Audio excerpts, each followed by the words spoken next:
मायूस नहीं हूँ, शाम सा ढलते रहिए, जिंदगी एक भोर है, सूरज सा निकलते रहिए, सदा हंसते रहिए और मुस्कुराते रहिए। प्यारे बच्चों, आप सभी का एग्ज़ाम है आज से 2 दिन के बाद। जैसा कि मैं वीडियो शूट कर रहा हूँ, अभी फिजिक्स के सेंटर से बच्चे निकल ही रहे थे, तब तक कि पता चला कि इंग्लिश का एग्ज़ाम है। पता तो पहले से ही था, लेकिन मंडे को आपका इंग्लिश का एग्ज़ाम है, इट मीन्स 5 फरवरी को। तो उसमें हम कुछ आपको हेल्प करने के लिए आए हैं। और अभी तक जितने भी क्वेश्चंस पूछे गए हैं 2018 से लेकर 2023 तक, टेंस का जो सबसे ज़्यादा मेजर टॉपिक्स माना जाता है, इसमें कम से कम आपके एग्ज़ाम में कम से कम 8 से 10 क्वेश्चंस इस पार्टिकुलर टॉपिक से आपके एग्ज़ाम में रहते हैं। तो उसी सिलसिले में मैं आपके सामने आया हूं कि सिर्फ और सिर्फ टेंस के क्वेश्चंस को थोड़ा देख लिया जाए, ताकि कंसेप्ट एक बार रिवीजन हो जाए। और कंसेप्ट जब रिवीजन हो जाएगा सर, तो आपका एग्ज़ाम बेहतर होगा। और इसी कड़ी में मैं वीडियो लेकर आया हूं। इस वीडियो को पूरा देखेंगे और लास्ट तक देखने वाले वीडियो आप लोग को हैं। अगर पूरा वीडियो देखिएगा तो ये निश्चिंत मान के चलिए कि टेंस का 3-4 क्वेश्चन इसी टॉपिक से थोड़ा बहुत मिलता जुलता क्वेश्चंस रहने वाला है। इस वीडियो में हम लोग देखेंगे कि टेंस के क्वेश्चंस को विद इन सेकेंड कैसे बनाएंगे। जो बच्चे ऐसा मान के हम चल रहे हैं कि सर आपने अभी तक जो पढ़ाई किया है एटलीस्ट कहीं ऑफलाइन या फिर ऑनलाइन कोचिंग्स ले रहे होंगे, और ऐसा माना जा रहा है सर कि आपने कोचिंग ली होगी, और कोचिंग ली होगी तो कुछ ना कुछ ज़रूर पढ़े होंगे। उसी के नॉलेज के बेसिस पे सर हम लोग आज के क्वेश्चंस को करते हैं। तो सबसे पहले हम लोग देखेंगे टेंस के क्वेश्चंस को, और सिर्फ टेंस ही क्वेश्चन को देखेंगे। बाकी क्वेश्चन सर हम लोग ऑफलाइन में भी पढ़ते आ रहे हैं, और ऑनलाइन में भी अगर आप कहीं ना कहीं कोचिंग्स लिए होंगे या फिर किसी टीचर्स का कोर्स लिए होंगे तो वहाँ भी पढ़ते ही आ रहे होंगे। और एक और वीडियो आने वाला है, एक और वीडियो आएगा जिसमें हम बताएंगे कि 50 में 50 ऑब्जेक्टिव कैसे करें। उस वीडियो को भी आप पूरा प्यार देंगे और पूरा वीडियो को देखेंगे, तब आपको एग्जाम में पता चलेगा किस टॉपिक को एलिमिनेट करना है, किस टॉपिक को छोड़ना है, और किस टॉपिक को हमको पिक करना है और 50 आउट ऑफ 50 ऑब्जेक्टिव्स में लाना है। तो चलिए बिना किसी देरी के सर हम क्वेश्चंस को स्टार्ट करते हैं। तो ये क्वेश्चन रहा सर टाइम एंड टेंस का, और टाइम एंड टेंस के क्वेश्चन को बनाने के लिए सर कुछ कुछ अप्रोचेज की ज़रूरत होती है, और उस अप्रोच को जब हम जान लेते हैं सर तो क्वेश्चन बहुत आसानी से बन जाता है। तो पहला क्वेश्चन हमारे सामने स्क्रीन पे ये रहा, कह रहा है कि we dash rain in India in all season. तो सर जब बोल रहा है कि सर रेन की बात हो रही है, और इस तरीके का स्टेटमेंट कुछ हम लोग पढ़े होंगे, तो आपके टीचर्स ने बताया होगा यूनिवर्सल ट्रूथ के बारे में। और यूनिवर्सल ट्रूथ के बारे में जब बताए होंगे सर, तो वहाँ पे बताए होंगे कि किस तरीके का यूनिवर्सल ट्रूथ कहाँ यूज होता है। तो यूनिवर्सल ट्रूथ में बेसिकली हम V1 और V5 यूज करते हैं। सेंटेंस का सब्जेक्ट हमारा V है, और इस वजह से इस क्वेश्चंस को हम आंसर करना चाहें तो इसमें कोई भी टाइम वर्ड का एक्सप्रेशन नहीं दिया हुआ है। इस वजह से हम आंसर प्रेजेंट इंडेफिनिट में करेंगे। प्रेजेंट इंडेफिनिट का मतलब होता है V1 या फिर V5। इस क्वेश्चंस में देखें V है, तो V के कारण हमारा आंसर V1 होगा। That's my answer. Option number first will be correct answer. यह क्वेश्चन 2024 देखिए, गलती से अभी तो एग्जाम हुआ भी नहीं है, लिखने वाला लिख दिया 2024, मतलब कि महा तेज इंसान निकले। सॉरी, ये 22 का क्वेश्चन है सर, और 22 के बगल में ए होना था। आगे देख लेते हैं सर क्वेश्चंस। नेक्स्ट क्वेश्चंस अगर हम देखना चाहें सर, तो नेक्स्ट क्वेश्चंस हमारे सामने स्क्रीन पे है कि एक क्वेश्चन थोड़ा सा घूम के आया सर। यह क्वेश्चन जो है सर थोड़ा सा बहुत प्रीपोजिशंस का क्वेश्चन है। कह रहे कि it was kind you to help me. तो कभी भी इस तरीके का क्वेश्चन आ जाए, बोर्ड पे ध्यान देंगे, अगर आपके सामने लिखा रहे गुड, आपके सामने लिखा रहे काइंड, आपसे लिखा रहे सर स्मार्ट, आपसे लिखा रहे सर गुड, तो हम लिख ही दिए, तो इन सब के साथ यह प्रीपोजिशन फिक्स्ड होता है, और वैसे केस में हम एट का यूज करते हैं। तो ऑप्शन नंबर इसका भी option number A will be correct answer.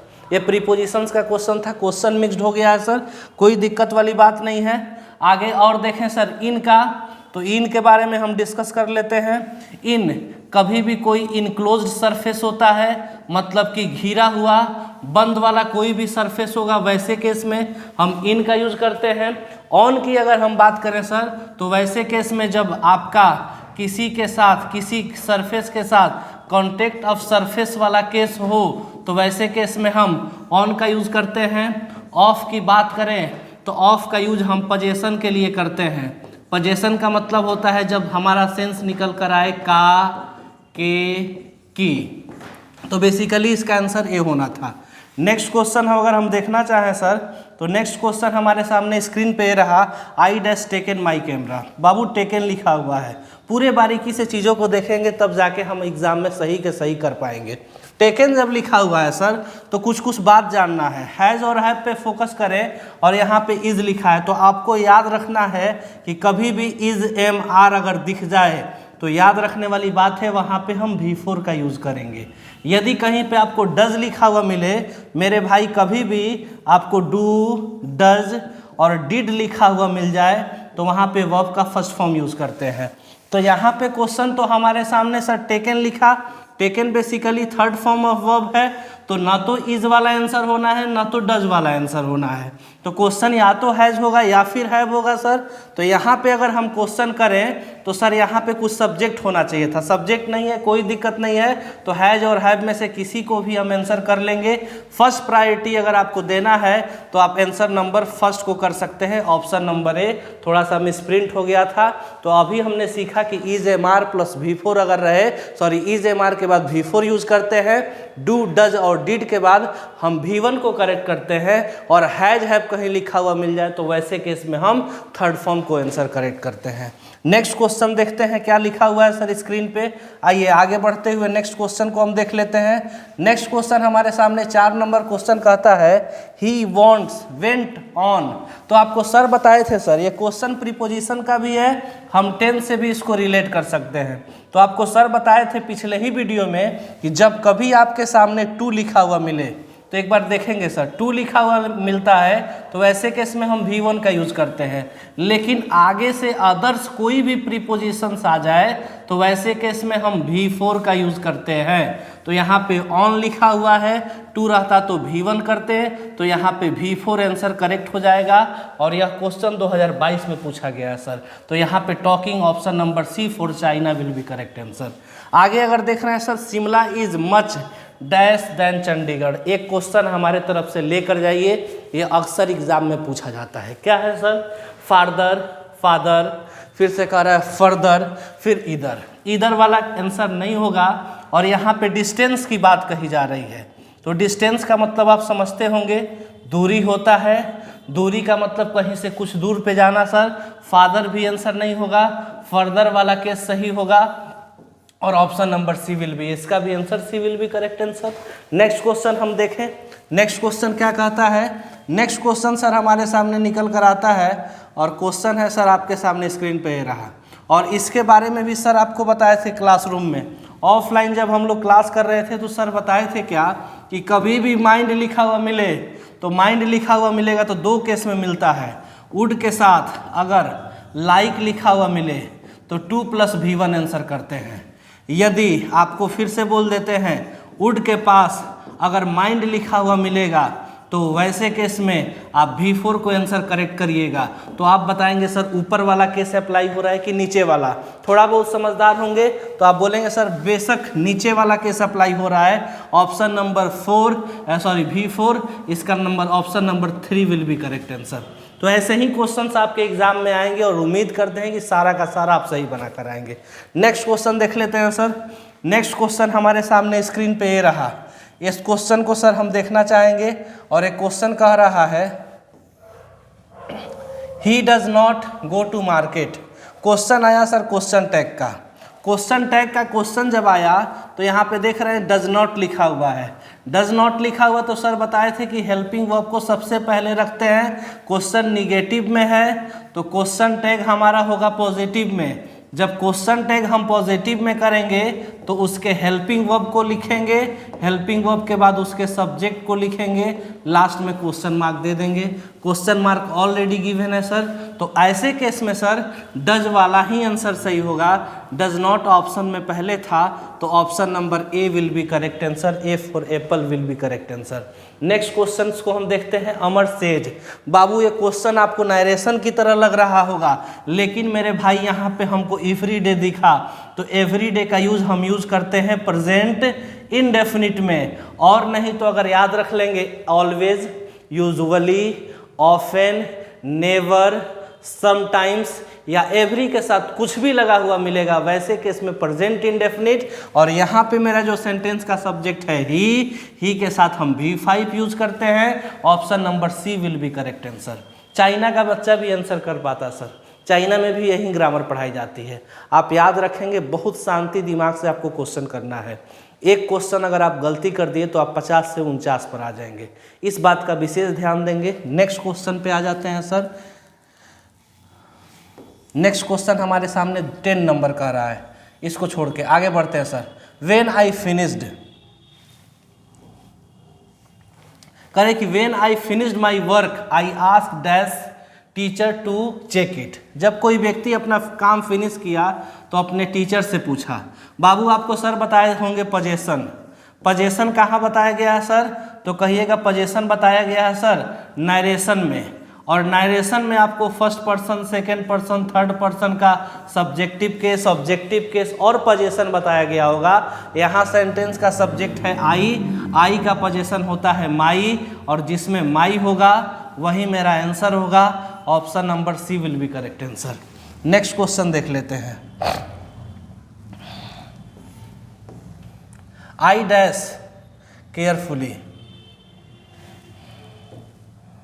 कह रहा है कि I dash you to read the book carefully. तो कोई व्यक्ति कह रहा है कि मैंने उसे क्या किया, कैसे किया। I advise you to read book carefully. मैं आपको एडवाइस देता हूँ, सलाह देता हूँ, जरा ध्यान से सुनेंगे सर इस चीज़ को। ए एडवाइस बेसिकली नाउन की तरफ फंक्शन करता है, और ई एडवाइस जो होता है सर वर्ब की तरफ फंक्शन करता है। और ऑप्शन नंबर, कोई व्यक्ति जब सेंटेंस का सब्जेक्ट है तो कोई ना कोई वर्ब करेगा, तो option number A will be correct answer. ऐसे केस में दोनों में आप याद रख लेंगे सर, अगर कोई एडवाइस लिखा है, दोनों का प्रोनाउंसिएशन सेम होता है, लेकिन यह वर्ब की तरफ फंक्शन करता है और यह नाउन की तरफ फंक्शन करता है। सेंटेंस का सब्जेक्ट ऑलरेडी गिवन है तो उसके लिए हम वर्ब यूज करते हैं, न कि नाउन यूज करते हैं।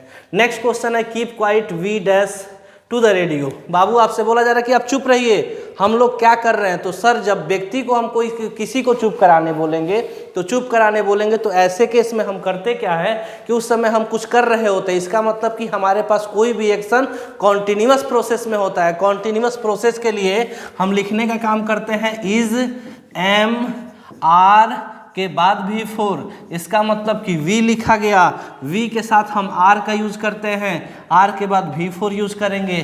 कहाँ लिखा है, option number A will be correct answer. आप देख पा रहे होंगे कितनी बखूबी तरीके से हम आंसर को कर पा रहे हैं सर। और आंसर तो हम कर ही रहे हैं, साथ ही साथ इसके कंसेप्ट्स को भी डिस्कस करते आ रहे हैं। अभी सर थोड़े देर पहले बताए थे आपको क्या, कि जब कभी भी हमारे पास हैज और हैव दिख जाए, एक बार फिर से, जब कभी भी हमारे पास हैज और हैव दिख जाए, वैसे केस में हम थर्ड फॉर्म को आंसर करते हैं। और सी जो लिखा गया वर्ब का फर्स्ट फॉर्म है, यहाँ सॉ लिखा गया सेकेंड फॉर्म है, और ये जो सीन लिखा गया थर्ड फॉर्म है, तो D will be correct answer. देख रहे होंगे क्वेश्चन पूछा गया सर 2021 में। नेक्स्ट क्वेश्चन हमारे सामने निकल कर आ रहा है सर, कह रहा है कि do you dash your first teacher. Sir do और डज के साथ हम ऑलवेज वर्ब का फर्स्ट फॉर्म यूज करते हैं। Option number C will be correct answer. ऐसे क्वेश्चन का आंसर हम सी कर लेते हैं। नेक्स्ट क्वेश्चन आया ही के साथ हैज और डैश द प्राइज। सर जब हैज और हैव आएगा वर्ब का थर्ड फॉर्म चूज करेंगे। वर्ब का थर्ड फॉर्म विंस लिखा गया, फिफ्थ फॉर्म है विल लिखा गया, वर्ब की फर्स्ट फॉर्म है विल लिखा गया। जब एक हेल्पिंग वर्ब ऑलरेडी हैज है तो दूसरा हेल्पिंग वर्ब हम विल के साथ क्यों करेंगे, आंसर नहीं होगा। तो one will be correct answer. यही हमारा थर्ड फॉर्म था और यही आंसर होना था। नेक्स्ट क्वेश्चन कर रहा है कि ही dash the thief last night. याद रखेंगे मेरे भाई, जब कभी भी आपके एग्जाम में कभी भी क्वेश्चन में सर हमारे सामने लास्ट के साथ कुछ भी लगा हुआ मिल जाए, कि याद रखेंगे लास्ट के साथ एनीथिंग कुछ भी जुड़ा हुआ मिल जाए, या फिर हमारे क्वेश्चन में वंस लिखा हुआ मिले, आपके सामने अगो लिखा हुआ मिले, या फिर कोई भी पास्ट का स्पेसिफिक ईयर लिखा हुआ मिले, वैसे केस में इन सब के साथ हम वर्ब का सेकेंड फॉर्म करते हैं और इस तरीके का क्वेश्चन को हम रखते हैं पास्ट इंडेफिनिट में, और इस तरीके का क्वेश्चन का आंसर अगर आप करेंगे तो हमारे पास सेकंड फॉर्म निकल कर आएगा। सेकंड फॉर्म लिखा गया 100, option number C will be correct answer. C for China answer होना था सर। नेक्स्ट क्वेश्चन देखते हैं क्या कह रहा है। नेक्स्ट क्वेश्चन हमारे सामने और आपके स्क्रीन पे कुछ इस तरीके से है सर, देख लेते हैं। कह रहा है कि दोज आर प्रोबेबली, नहीं क्वेश्चन ही गलत है सर। नेक्स्ट क्वेश्चन देखते हैं sir. The teacher about the weather. Sir teacher ने क्या कहा, ध्यान से सुने। यहाँ पे द होना था, THE। The teacher dash the weather. अब वो टीचर किसी के बारे में क्यों कर, जब भी हम बोलते हैं तो या तो हम अपने बारे में इंफॉर्मेशन दें या फिर किसी के बारे में इंफॉर्मेशन दें। यहाँ सर वेदर के बारे में बोला नहीं जाएगा, वेदर के बारे में बताया जाएगा, यानी टेल वाला ऑप्शन होना है। तो टेल जिसमें होगा वही आंसर करेंगे। सर यहाँ पे टीचर लिखा गया, अगर सेंटेंस प्रेजेंट इंडेफिनिट में होता तो V1 या V5 होता। टीचर के साथ हम टेल्स अर्थात V5 आंसर करेक्ट करते, तो सर ये आंसर नहीं होगा। तो टेल का एक और फॉर्म दिया हुआ है ऑप्शन नंबर डी में, टोल्ड, ये हमारा आंसर सही हो जाएगा। और इस क्वेश्चन को याद से करके जाएंगे। यह क्वेश्चन कई बार हमारे साइंस में भी और आर्ट्स में भी कई बार एग्जाम में पूछा गया है। बताने और कहने वाली सेंस, यदि इधर क्वेश्चन इंटेरोगेटिव होता तो वैसे केस में हम आस्क वाला आंसर करते, क्वेश्चन घुमा के पूछा गया है। नेक्स्ट क्वेश्चन देख लेते हैं सर। नेक्स्ट क्वेश्चन कुछ इस तरीके से है सर, कह रहा है कि यस्टरडे, याद रख लें सर, फिर से आ गया कंसेप्ट। जब भी कभी यस्टरडे आपको लिखा हुआ मिल जाए, आपके एग्जाम में कभी भी अगर यस्टरडे लिखा हुआ मिलता है तो वैसे केस में हम सेकेंड फॉर्म आंसर करें। सेकेंड फॉर्म आंसर करेंगे तो गो हुआ हमारा वर्ब का फर्स्ट फॉर्म, गोइंग हुआ V4, टू गो यानी टू के साथ V1 यूजलेस सेंस होगा सर, वेंट यानी option number D will be correct answer. यही सेकेंड फॉर्म था और यही आंसर होना था। लेट मी, एक कंसेप्ट लिख कर जाइएगा, लेट के साथ अगर कभी भी कोई भी ऑब्जेक्टिव केस आप लिखने का काम करें तो वैसे केस में लेट के साथ हमेशा V1 का यूज करते हैं। सर इसको पैसिव वॉइस में आपको पढ़ाए थे, ऑफलाइन क्लासरूम में जो मेरे पढ़े होंगे सर आपको बताए होंगे कि लेट के साथ हमेशा वर्ब का फर्स्ट फॉर्म यूज होता है, उससे पहले हम कोई भी ऑब्जेक्टिव केस रखते हैं। तो यहाँ पे sir let me dash the classroom, sir classroom छोड़ने की बात, या तो आंसर 2V1 यहाँ लिखा है, आंसर नहीं होगा, V4 हो गया, नहीं होना है, option number C will be correct answer, C for China will be correct answer. ऐसे में सर ऑप्शन नंबर 3 हम करेक्ट करेंगे। नेक्स्ट क्वेश्चन देख लें सर। नेक्स्ट क्वेश्चन हमारे सामने कुछ इस तरीके का है। क्वेश्चन कह रहा है कि वी डैश, फिर से आया यस्टरडे। यस्टरडे जब कभी भी आता है सर हम सेकेंड फॉर्म करते हैं, तो हम बिना आंसर करे sir option number second will be correct answer.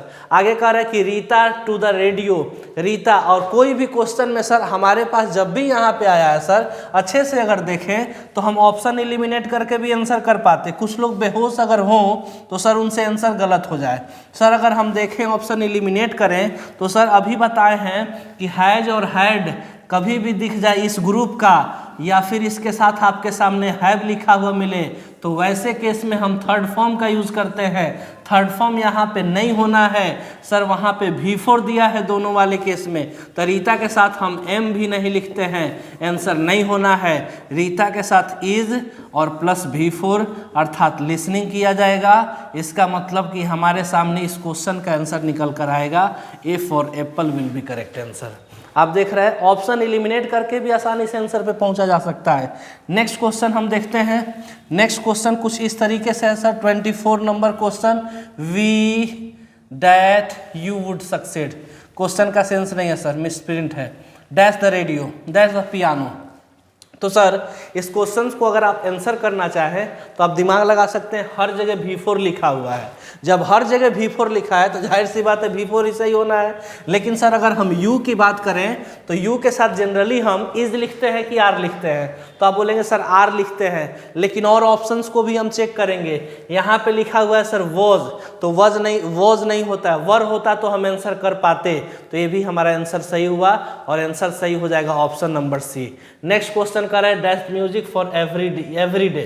फिर एवरीडे आ गया सर, एवरीडे के साथ प्रेजेंट इंडेफिनिट, प्रेजेंट इंडेफिनिट का मतलब V1 या फिर V5, सेंटेंस का सब्जेक्ट है ही, तो ही के साथ हम V5 यूज करते हैं। Option number A will be correct answer. Please be quite, आपको बोला जा रहा है कि आप चुप रहिए, आप चुप रहिए, इसका मतलब कि कोई व्यक्ति है जो आपके आसपास या फिर आपके क्षेत्र में कोई काम कर रहा है, इसका मतलब काम करने का प्रोसेस अभी चल रहा है। जब काम करने का प्रोसेस चल रहा है इसका मतलब कि कॉन्टिन्यूअस टेंस, कॉन्टिन्यूअस टेंस में हम इज MR प्लस V4 करते हैं। सेंटेंस का सब्जेक्ट आई है, आई वाले केस में आई के साथ हम एम करते हैं, तो एम देख लेते हैं। Option number C will be correct answer. Next question देखें सर, नेक्स्ट क्वेश्चन एस्टरडे आया। एस्टरडे का use past indefinite, past indefinite का मतलब होता है सेकेंड फॉर्म, सेकेंड फॉर्म के अलावा आता है डिड प्लस V1। अगर हम देखना चाहें तो taught, option number B will be correct answer. Lot of energy wasted on the finding the treasure, बहुत सारी एनर्जी लॉस हो गई, तो सर ऐसे केस में सब्जेक्ट वर्ब एग्रीमेंट का क्वेश्चन है। लॉट्स ऑफ लिखा हुआ है लेकिन अनकाउंटेबल है, इस वजह से हम आंसर करेंगे वॉज। वॉज अनकाउंटेबल नाउन को काउंट नहीं कर सकते, it means it plural will be not possible. जब इसका प्लूरल पॉसिबल ही नहीं होगा तो वैसे केस में हम वर्ब का V5 यूज करेंगे। The when the sun is shining, we usually, usually का यूज प्रेजेंट इंडेफिनिट में, प्रेजेंट इंडेफिनिट का मतलब V1 या फिर V5। अगर हम देखें V लिखा गया है, V के साथ हम V1 यूज करते हैं। Option number D will be correct answer. ऐसे केस में डी आंसर सही करेंगे। When Sita dash back we will discuss the problem, थोड़ा सा इसको डीप एनालिसिस के साथ हम देखना चाहेंगे। मेरे भाई ये क्वेश्चन कंडीशनल सेंटेंस का है, कंडीशनल सेंटेंस। तो जिनको कंडीशनल सेंटेंस जरा भूल गए हैं, थोड़ा सा मेकअप आपका धुल जाएगा एग्जाम में क्वेश्चन अगर आ जाए तो। लड़की लोग के लिए खास कहना चाहूँगा, तो याद रखिएगा इफ के साथ कभी भी कोई भी सेंटेंस प्रेजेंट इंडेफिनिट का हो, प्रेजेंट इंडेफिनिट का मतलब V1 या V5 हो, तो वैसे केस में हमारा दूसरा जो केस होता है वह होता है विल या फिर शैल के साथ V1, या फिर इफ के साथ अगर दूसरा कुछ वर्ड जुड़ा है, सब्जेक्ट जुड़ा हो, इमेजिनेशन का केस हो, तो हर केस में हम वर लिखते हैं। वर के बाद जो हम इमेजिन करते हैं, इमेजिन को लिखते हैं, और इमेजिन लिखने के बाद आगे जो भी हम सेंटेंस लिखते हैं, चूंकि ये पास्ट है इसीलिए वुड के साथ हम V1 यूज करते हैं। यदि सर इफ के साथ कोई दूसरा sentence subject plus had plus V3 से जुड़ा हो, तो वैसे केस में हम आंसर करेंगे sir would have plus V3। अभी तक आपके एग्जाम में अर्थात बिहार बोर्ड में जो पूछा गया है, ऊपर वाले दोनों से क्वेश्चन पूछा गया, इससे और इससे। तो यहाँ हम देख पा रहे हैं कि वेन लिखा गया, इफ के बदले कभी कभी हमारे सामने वेन भी लिखा हुआ मिलता है, ये भी कंडीशनल का ही पार्ट है। तो सर इस वाले सेक्शन में देख रहे हैं वी के साथ विल के बाद V1 लिखा है, तो इधर हम आंसर करेंगे या तो V1 या फिर V5। तो सर सीता के साथ हम V5 लिखना ज़्यादा बेटर मानेंगे। Comes B for Bombay.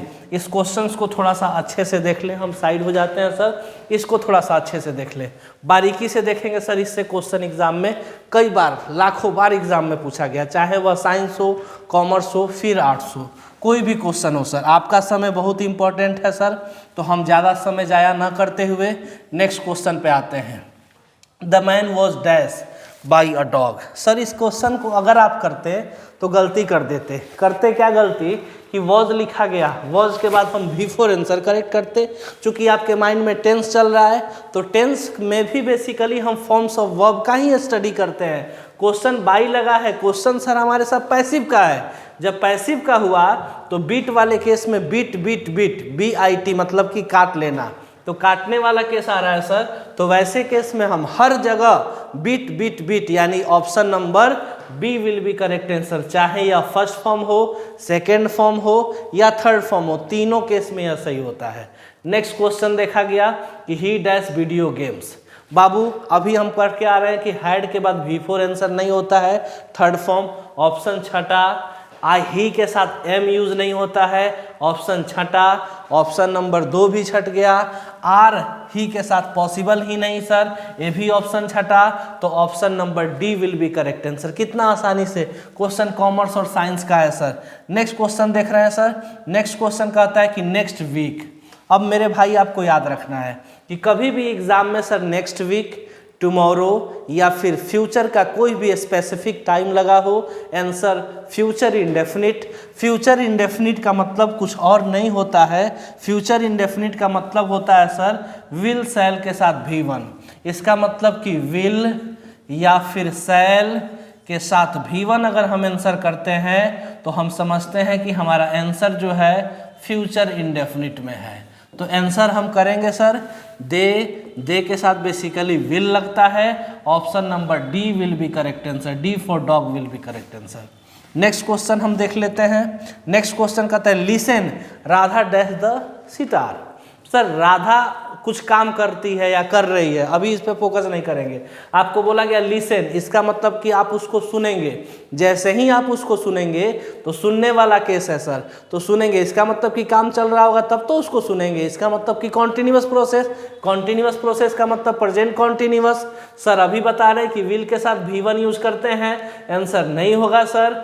हम अभी बताए सर हैड के साथ V3 हो सकता है आंसर, आर तो होगा नहीं सर, चूंकि यहाँ पे एक लड़की का नाम है तो या तो आंसर सी नहीं तो बी। लेकिन सर यह एक्शन कॉन्टिन्यूअस प्रोसेस में है, this is the reason option number C will be correct answer. Option number 3 सही होता सर।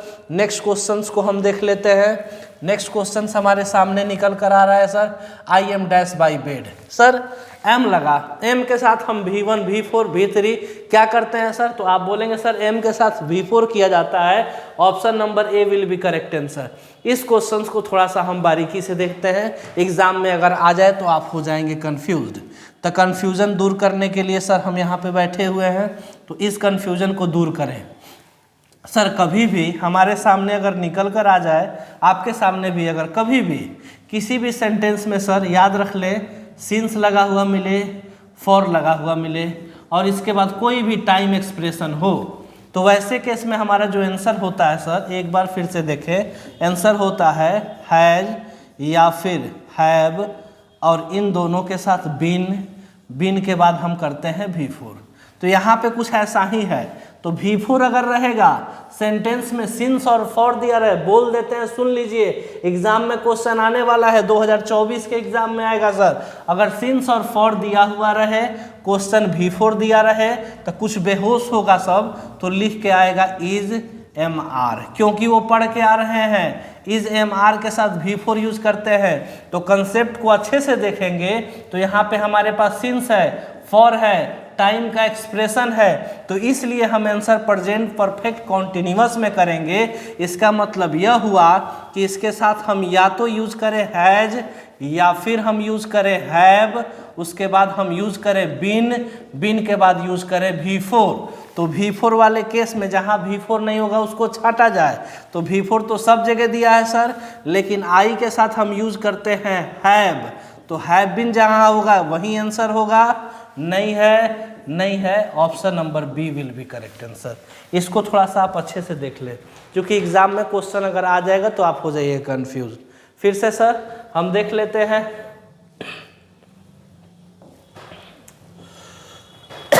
38 नंबर क्वेश्चन, बस 2-4 और क्वेश्चन होगा, 40-45 तक है। I dash interested in metaphysics. Metaphysics में है सर, तो आई के साथ तो एम ही लगता है, और सर चूंकि V4 पैसिव वॉइस में बनाया गया तो I am always interested, option number first will be correct answer. My brother did not, sir जब भी क्वेश्चन में डिड आ जाए, डू आ जाए, डज आ जाए, वर्ब का फर्स्ट फॉर्म आंसर करते हैं, और डिड आया हुआ है तो वर्ब का फर्स्ट फॉर्म होगा, वर्ब का फर्स्ट फॉर्म मतलब कि choose will be correct answer. Choose यहाँ भी दिया है तो ए और सी में से कोई भी आंसर सही हो सकता था।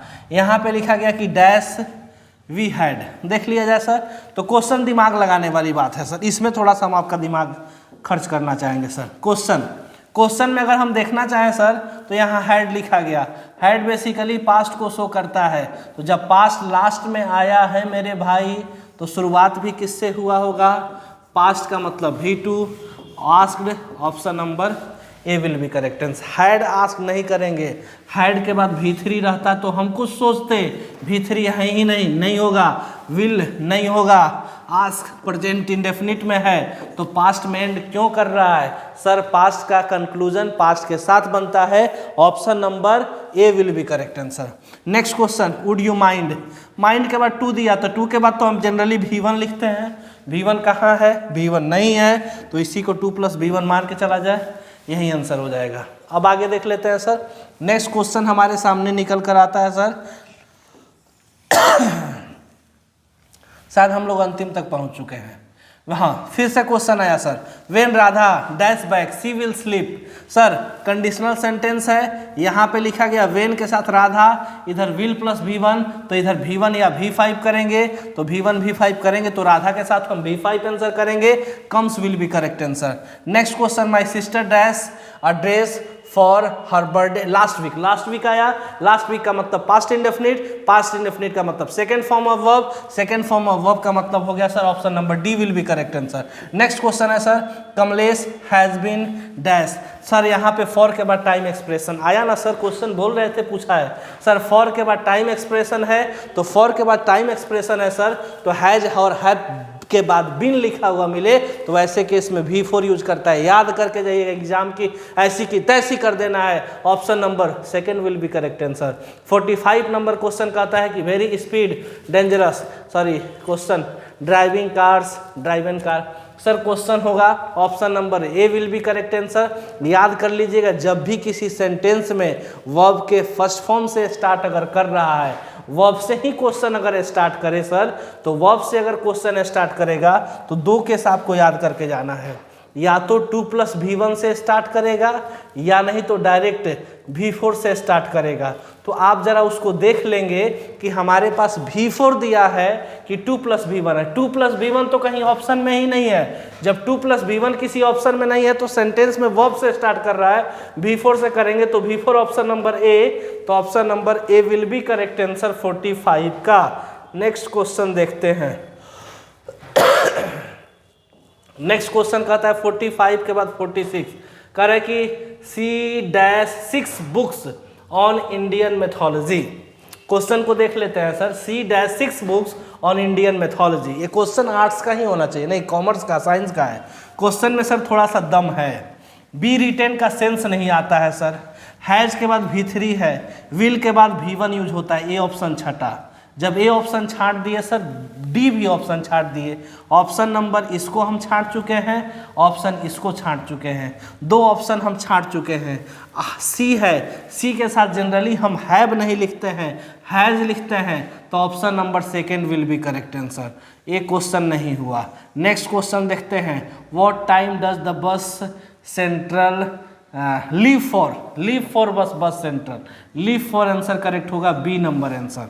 आगे कहते हैं कि ही इज, बाबू जब इज आया तो सेंटेंस में जनरल सेंटेंस है, क्वेश्चन बनेगा एक्टिव वॉइस में, V1 V2 V3 V4, तो आप बोलेंगे सर इज एमआर अगर रहता है तो आंसर हम करते हैं V4, option number C will be correct answer. Arts का क्वेश्चन है, क्वेश्चन आर्ट्स में तो थोड़ा सा इजी पूछता है सर। आगे कहते हैं डू नॉट डोंट, जब डू नॉट आया, डू आया, वर्ब का फर्स्ट फॉर्म, वर्ब का फर्स्ट फॉर्म कहाँ है सर, और वर्ब का first form option number D में दिया है, option number 4 will be correct answer.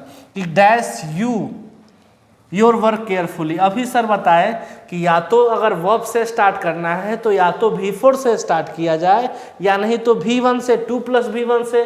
तो सर ऐसे केस में इंपरेटिव सेंटेंस वाला है, तो इंपरेटिव सेंटेंस में वर्ब का फर्स्ट फॉर्म पहले आता है, तो option number A will be correct answer. Meera dash of the light and went to sleep, बाबू जब वेंट आया होगा तो जाहिर सी बात है कि सेंटेंस में सर आगे जो वेंट आया हुआ है इसका मतलब कि ये पास्ट है। जब ये पास्ट हुआ तो इधर जो ही भी कोई भी सेंटेंस आया होगा वो भी पास्ट में ही आया होगा। पास्ट का मतलब होता है सेकेंड फॉर्म, इसका मतलब कि जिस ऑप्शन में सेकेंड फॉर्म होगा वही करेक्ट करेंगे, option number second will be correct answer. The farmer dash the field, farmer का जोतना खेत उसकी आदत होती है, हैबिट होती है, हैबिचुअल एक्शन को रखते हैं प्रेजेंट इंडेफिनिट में। फार्मर सिंगुलर वर्ड है, यूज करेंगे V5 कहाँ है, ऑप्शन नंबर सी में आप देख सकते हैं यहाँ पे। नेक्स्ट क्वेश्चन देख लेते हैं सर, आई एम एम आया क्वेश्चन में, इज एम आर के बाद यूज करते हैं V4 और V4 वाले केस में 1 ऑप्शन करेक्ट होगा।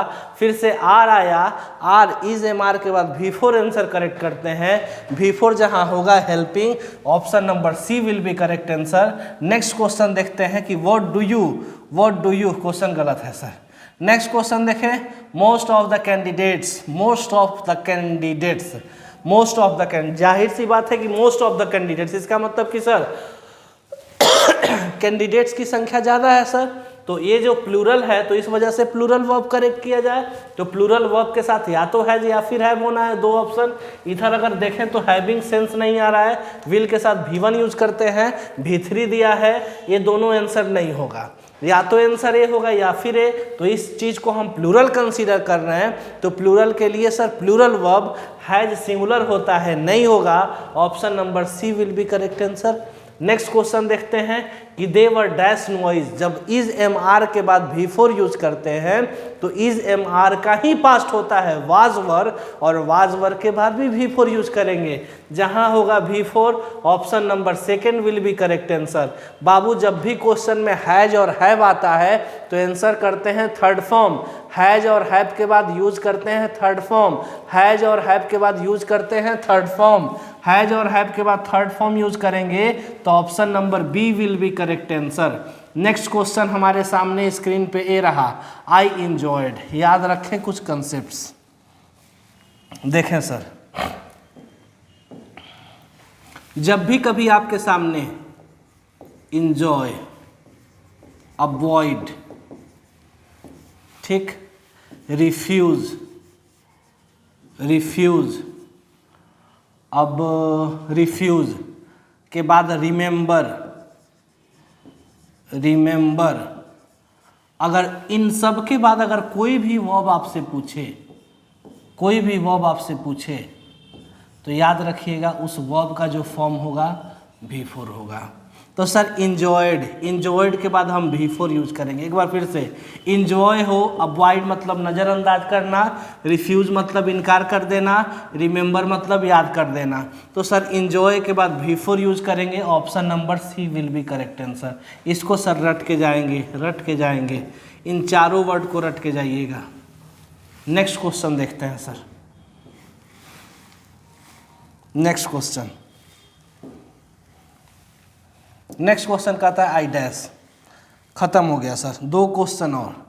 आई डैश डांस क्लास, कोई व्यक्ति डांस क्लास को इंजॉय करने की बात हो रही सर, बिना हेल्पिंग वर्ब के नॉट लिखना सही नहीं होगा। आई के साथ डू नॉट लगता है, सॉरी डजंट लगता नहीं है, नहीं सही होना है sir. Answer do not enjoy, option number C will be correct answer. Next कह रहे हैं कि we dash to the radio last night, जब भी क्वेश्चन में लास्ट आ जाए, स्टरडे आ जाए या फिर अगो हो, वंस हो, सेकेंड फॉर्म आंसर करते हैं। गो का फॉर्म पूछा जा रहा है, went, option number C will be correct answer. Next question अगर हम देखना चाहें सर तो हमारे स्क्रीन पे ये रहा question. Next question, he went के बाद सर आपसे कह रहा है कि he went dash in the river near by, गया, तो गया क्या करने के लिए, फिश करने के लिए, तो मछली मारने के लिए टू फिश आंसर हो जाएगा। तो याद रख ले सर, गो के बाद टू लिखा रहे वर्ब का फर्स्ट फॉर्म, वेंट के बाद टू लिखा रहे वर्ब का फर्स्ट फॉर्म, गोइंग के बाद लिखा हुआ मिले तो टू प्लस V1 आंसर करेंगे, याद रख लीजिएगा। डिड यू आया, रिमेंबर आया, रिमेंबर अभी सर बताए V4 आंसर करेंगे। सर एक्सेप्शन है, याद करके चलिए, आंसर हम V4 करेंगे। V4 है posting, option number second will be correct answer. गलती नहीं होना चाहिए इस क्वेश्चन का सर आंसर। लास्ट में अब हम आ चुके हैं सर, नेक्स्ट क्वेश्चन देख लेते हैं। Next question,